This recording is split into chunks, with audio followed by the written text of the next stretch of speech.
King Charles did praise Qatar for what he said were its tireless mediation efforts in the Middle East, particularly in the Gaza conflict, and regarding the return of the Israeli hostages. But as you said there is some sense of disappointment that this state visit is going on. And Mandy Damari, the mother of Emily Damari, the British Israeli dual national who is still being held hostage in Gaza, says there has been no sign of life. There's been no effort to get aid or medicines or even food, soap to her. She's been doing the rounds here during this Qatari state visit, speaking to politicians from all parties, and also even, I think, reached out to try to meet the king in advance of the meeting, but unsuccessfully so.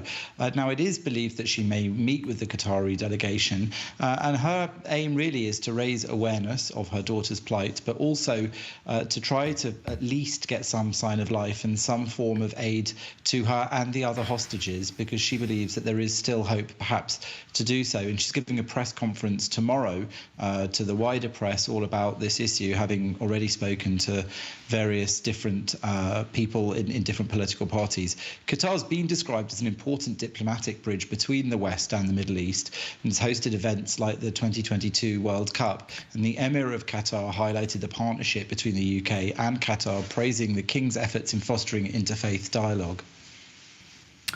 Well, of course, the decision by Qatar essentially to kind of freeze its role in mediation efforts amid the ongoing standstill in talks that we're seeing has had an effect on the hope, you could say, among the Israeli public that there is really going to be any move that is made forward. Does the UK really have any leverage when it comes to Qatar over its involvement in these negotiations?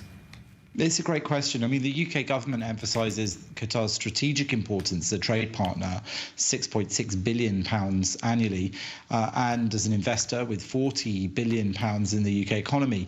But these key defence ally elements, including joint RAF Typhoon Squadron and the likes of that, mean that there are very strong links between the two countries. But whether or not the British government, especially now the new Labour government, is going to actually put any pressure on Qatar to do anything in terms of the hostages and the negotiations remains to be seen. They've certainly not said they are.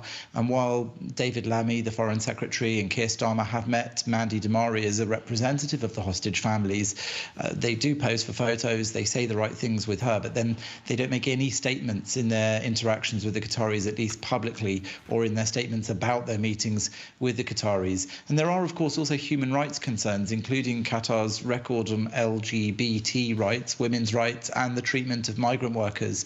And all of those are issues that people want to raise, but of course the British aren't necessarily making those front and centre of their dealings.